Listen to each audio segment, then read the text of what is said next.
So today's video is all about my first time assembling a Cloudberries puzzle. Today I will tell you what my first impressions was, how I liked it, and how I assembled this puzzle. So without further delay, let's jump right into it. Starting with the box, it's a decent size. I like the size of this box. It's very plain. There's not too much detail on this. The image on here doesn't have anything over the image, overlapping it, no logo, anything like that. Talking about logo, I don't see a Cloudberries logo on here at all. Is this the logo, Cloudberries? So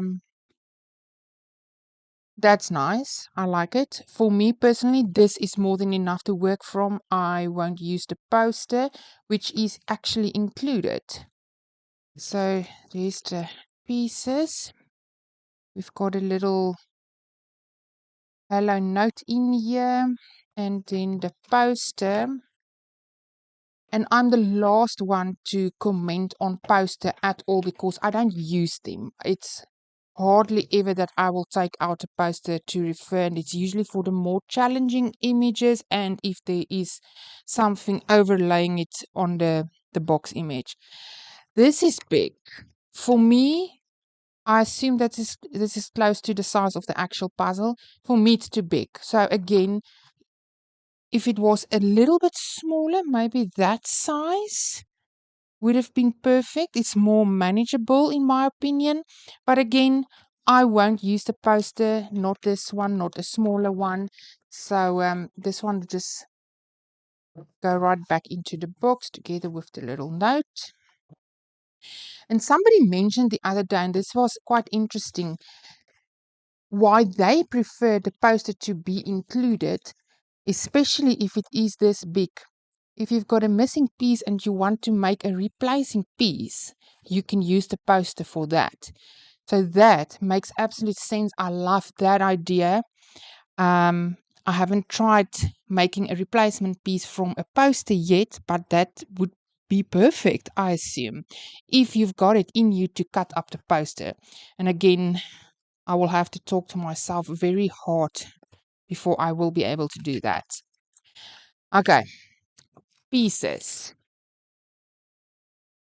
The first thing I noticed when I opened the box is matte. It is absolutely perfectly matte pieces. There is hardly any shine on this. I will see once there's bigger sections assembled if there's any shine on that. But from what I can see here, absolutely zero shine. And again, not a deal breaker for me, but I love a matte finish. The print on here is beautiful. It is definitely clear and distinguishable as far as the image allows for it. I can recognize this should be part of the frog. This is part of the zebra. This should be part of the octopus. So I am definitely from the print able to determine which piece goes to which square on here. So the print, in my opinion, definitely true to what is shown on the box. So that I love. And I just want to see, it seems like the paper on here's got somewhat of a textured finish on it. It looks kind of, it could be a type of a linen finish on there, but not as much as cobble heel, for instance. So I don't know if that is what's preventing the heavy shine from this. And I don't think I will be able to show you this on a photo, but I'm going to try. If I am able to show on a photo, I will insert that. So I love that. Thickness, probably not as thick as Ravensburger, but as thick as the other standard puzzles. Hey, this one quite reminds me a lot of the thickness, the backing, kind of bluish standard cardboard. So everything else kind of standard. there is a variety of piece shapes, although from what I've got here, there is more to innies and outies than the others, but I've got at least one of each of the other piece shapes. So from what I can see so far, there's at least 4 different piece shapes. I assume there might actually be more, just a lot less. But we'll see. This one, I kind of want to attempt the fish through the box and place the pieces, the pick and place method for this one. I feel like I haven't done that in a while.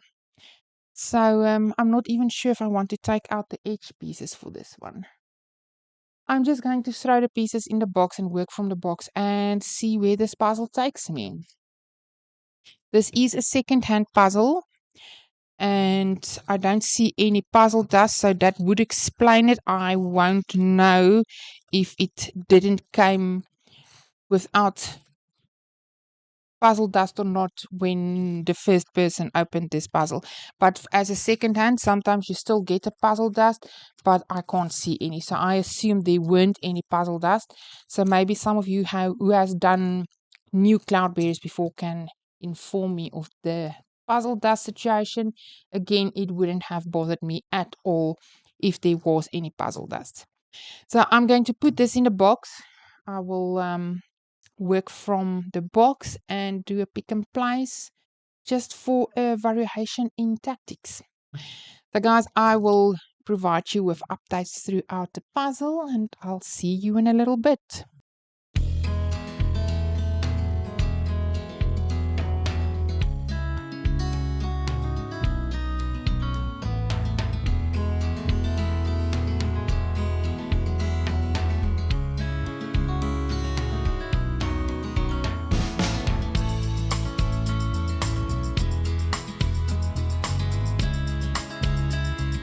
Okay, so I managed to find quite a lot of the edge pieces, and I found some of the animal pieces, which I just put together for now. And then what I also noticed, I think this will be the easier part, the transition lines between the squares. There is clear color differences and there's lines that I can definitely work off. So I think the blue will, for one, be the first part of this puzzle to be completed. And then I think the different color squares might also be very, very helpful. But yeah, and then with that, transition lines between the colors of the animals and the blue, definitely going to be a very helpful feature of this puzzle. And each animal isn't that small or isn't that big. So I think this is going to be a very fun puzzle. I'm very excited.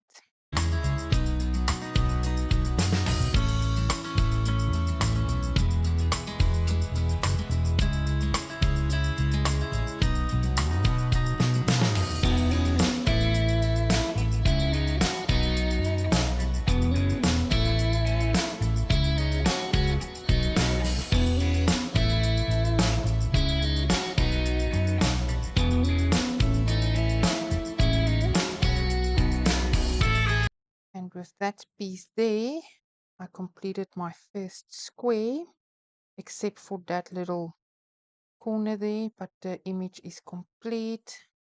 All the blues is coming in very nicely. And after the blues, I will have to move over to this greenish colors. But for now, there is still some blue left to work with. And I quite enjoy the process.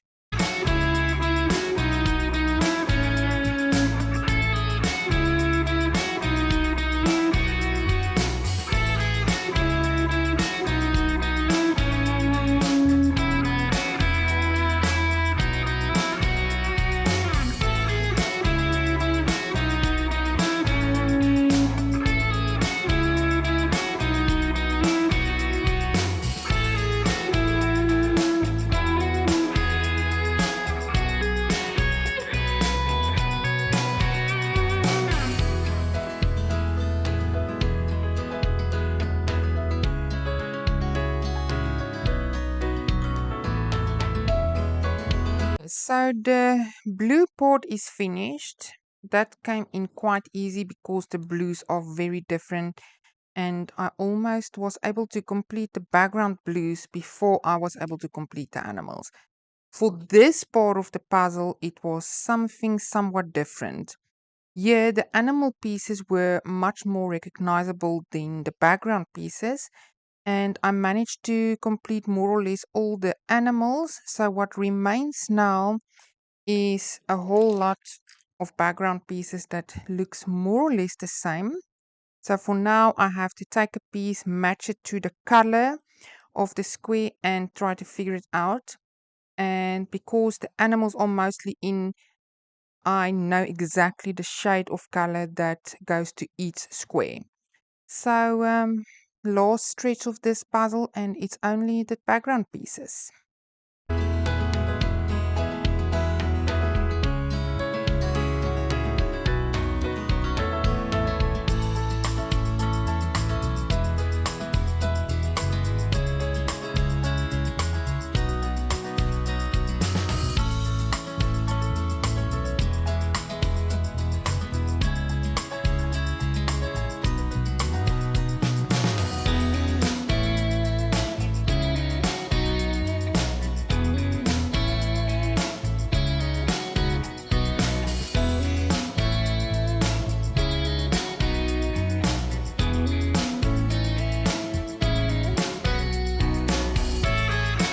As I completed this puzzle, I couldn't help but compare it to Jumbo puzzles.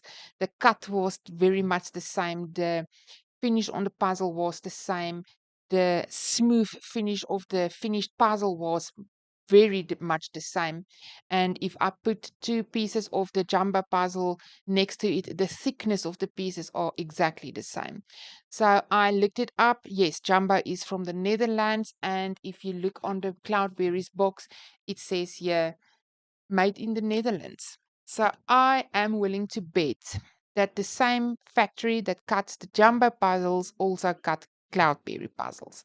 So if you know anything about that and can confirm or help me write, please let me know. But I'm convinced this is by the same factory.